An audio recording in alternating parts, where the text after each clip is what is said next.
ഇങ്ങനെയുള്ള risky shot നമുക്ക് അങ്ങനെ പറ്റില്ല കേട്ടോ എന്ന് പറയും. ഇത് അങ്ങനെ പറഞ്ഞവരുണ്ടല്ലേ?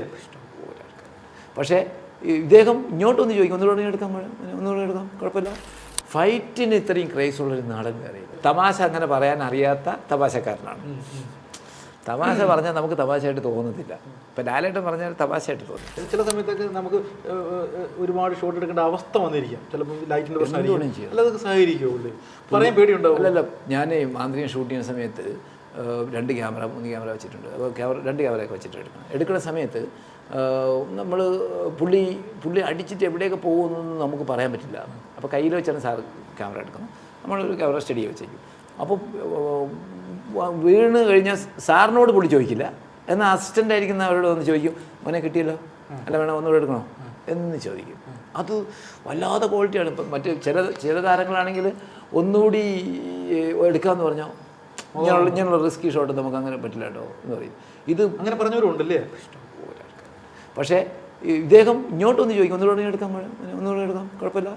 ഫൈറ്റിന് ഇത്രയും ക്രേസ് ഉള്ളൊരു നാടൻ വേറെയില്ല. പിന്നെ നമുക്ക് തന്നെ തോന്നും, ഈ അയാൾ ഒരടിച്ച് തലകുത്തി വന്ന് വീഴുന്ന പോർഷൻ 4 പേരെ അടിച്ചിട്ടായിരിക്കും ഒരാൾ ഫോളോ ചെയ്ത് വീഴുന്നത്.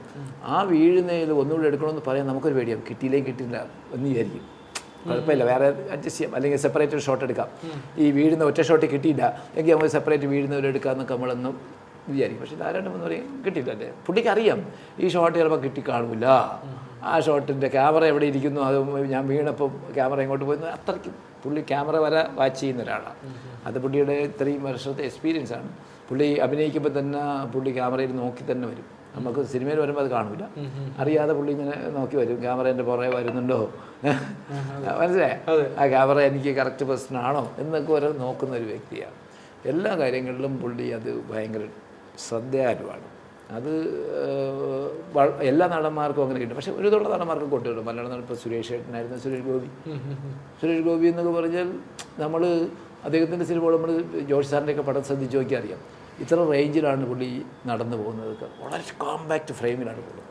അതൊക്കെ അത്രയും താളവും ടൈമിങ്ങും അത്രയും സെൻസ് ഉള്ളവർക്കേ പോകാൻ പറ്റുള്ളൂ. അല്ലെങ്കിൽ ക്യാമറ ഒരു ഭാഗത്തോട്ട് പോവും, പുള്ളി എത്തൂല്ല, തല കട്ടാവും, അത് കട്ടാവും, അറിയാം. അതൊക്കെ അവരൊക്കെ മാർക്കും. അവർ താളബോധം എന്ന് പറയുന്നൊരു സംഭവമുണ്ട്. അവരൊരു സ്റ്റെപ്പ്, ഒരു 10 സ്റ്റെപ്പ് നടക്കണമെന്ന് പറഞ്ഞാൽ ആദ്യം അവർ നടന്ന് മനസ്സിൽ ഒരു ഇതുണ്ടാക്കും.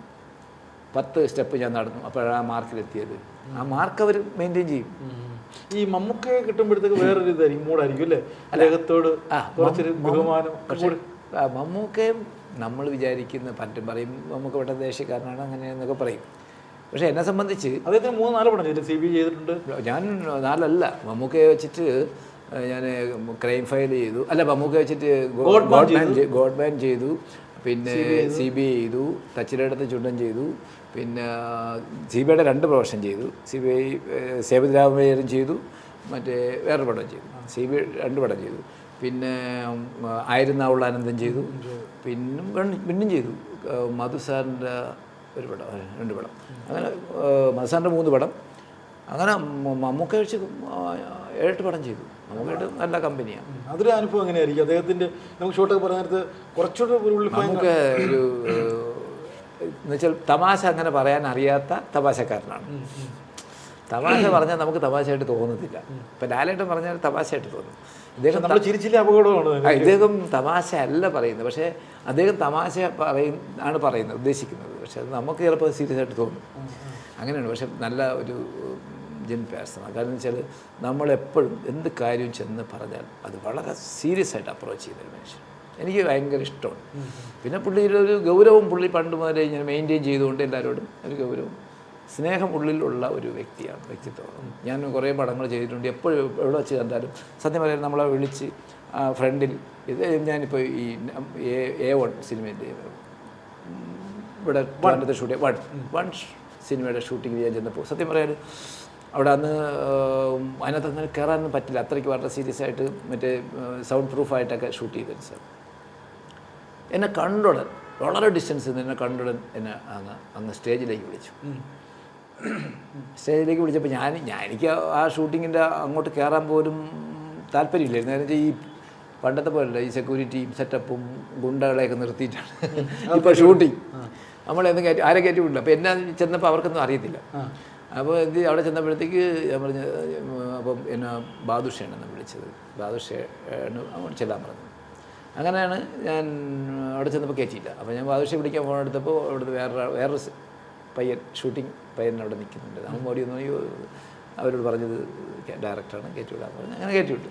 ചെന്ന് ഞാൻ നോക്കിയപ്പോൾ അവിടെ ഫോണൊക്കെ സ്വിച്ച് ഓഫ് ചെയ്തിട്ട് കയറാൻ പറ്റും. അങ്ങനെയൊക്കെ പുറത്ത് നിൽക്കുമ്പോൾ നമുക്ക് ഷോട്ട് കഴിഞ്ഞിട്ട് ഞാൻ വെറുതെ ജസ്റ്റ് കസേര ഇരിക്കുമ്പോൾ നോക്കുമ്പോൾ അങ്ങനെ കണ്ടു. ഞാൻ പോയത് തന്നെ എൻ്റെ മോന് മമ്മൂട്ടിയെ കാണണമെന്ന് പറഞ്ഞുകൊണ്ട് പോയതാണ്. നമ്മൾ ട്രിവാൻഡ്രത്തോട്ട് ഇങ്ങനെ പോയപ്പം മമ്മൂക്കയുടെ ഷൂട്ടിംഗ് നടക്കുന്നു. അപ്പോൾ പറഞ്ഞു ഇവിടെ മമ്മൂക്കയുടെ ഷൂട്ടിംഗ് സിനിമ കാണാൻ പോയതാണ് ഞാനും മോനും കൂടെ.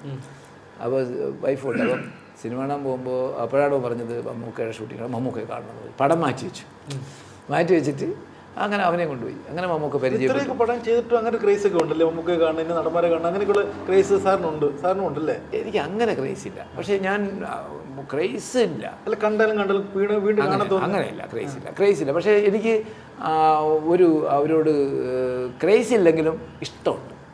എന്താ പറയുക, അവരോടൊക്കെ സഹകരിക്കുന്നത് ഭയങ്കര ഇഷ്ടമാണ്. നമ്മളെക്കാർ എവിടെയോ മുകളിൽ നിൽക്കുന്ന ആൾക്കാരല്ലേ. നമുക്ക് അന്ന് സംസാരിച്ച് പരിചയപ്പെട്ടു അങ്ങനെ അവനെ കൊണ്ടുവന്ന് അവനെ ചേർത്ത് അടുത്ത് പിടിച്ചു. നമുക്ക് ചോദിച്ചു, ഓരോ പേരൊക്കെ ചോദിച്ചു, കാര്യങ്ങളൊക്കെ ചോദിച്ചു.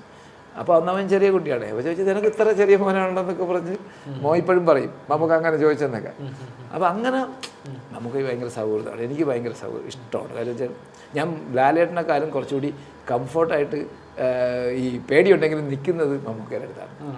ലാലേട്ടനോട് ചെല്ലുമ്പോൾ വേറൊരു രീതിയാണ്. നമ്മൾ തമാശയൊക്കെ പറയും, നമുക്ക് അങ്ങനെ തമാശയെന്ന് പറയും, വർക്ക് സംബന്ധമായിട്ട് പറയും. പിന്നെ എന്തൊക്കെയാണ് എന്നോട് ചോദിക്കും ഇപ്പോൾ ഏതാ വർക്ക് ചെയ്യണമെന്നൊക്കെ ചോദിക്കും. അതല്ല സാറേ, ഈ ഷോട്ടിന് മുമ്പ് നിങ്ങൾ തമ്മിലൊരു ആശയവിനിമയം ഉണ്ടാവുമോ? ഇല്ല, നടന സമയം ലാലേട്ടനൊക്കെ ആണെങ്കിൽ വന്ന് പറയും മോനേടാ ഞാൻ ചിലപ്പോൾ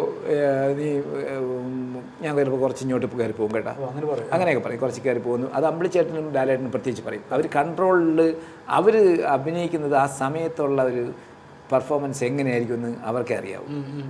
അപ്പോൾ പറയും പ്രതീക്ഷിക്കാൻ പറ്റില്ല. അപ്പോൾ അതുകൊണ്ട് അമ്പിളിച്ചേട്ടനാണെങ്കിൽ പറയും നീ എന്നെ പിടിച്ചോളണം, ഞാൻ ചിലപ്പോൾ അങ്ങോട്ട് ചാടി വീഴും, അവിടെ വീഴും. മറ്റു ഡയറക്ടർക്ക് പോലും പറയില്ല, ക്യാമറമാരുടെ ഒന്ന് പറയും. ക്യാമറ കിട്ടിയില്ലേ ഗുണമുള്ളൂ. അപ്പോൾ ഒന്ന് പറയും ഞാൻ ചിലപ്പോൾ ആ ഭിത്തി ചെന്ന് ഇടിക്കും കേട്ടോ, നീ ഒന്ന് ഫോളോ ചെയ്തോളണം എന്ന് പറയും. നമ്മൾ കരുതി നിൽക്കും, പറഞ്ഞേക്കുമല്ലോ. അപ്പോൾ പക്ഷേ ലാലേട്ടനും അത് തന്നെ. ലാലേട്ടൻ ഒന്ന് ഒത്തിരി ഒന്ന് വൈഡ് ചെയ്ത് ചോദിച്ചോളണം കേട്ടോ എന്ന് പറയും. ചിലപ്പോൾ ഞാൻ അങ്ങനെ ഇങ്ങനെയൊക്കെ മനസ്സിൽ തോന്നിയാണ് ഇങ്ങനെ ചെയ്യണമല്ലോ. അത് ലാസ്റ്റ് മൊമെൻറ്റ് അവർക്കൊരു ടോട്ടൽ കാൽക്കുലേഷൻ ഉണ്ടല്ലോ. അപ്പോൾ അവരിപ്പോൾ മറിഞ്ഞ് വീഴുന്നത് ഫൈറ്റ് രംഗത്തൊക്കെ ആണെങ്കിൽ അവർ പോയി ഗ്രൗണ്ട് വരെ നോക്കും, വല്ല കുപ്പിച്ചിൻ്റെയോ ആണിയോ.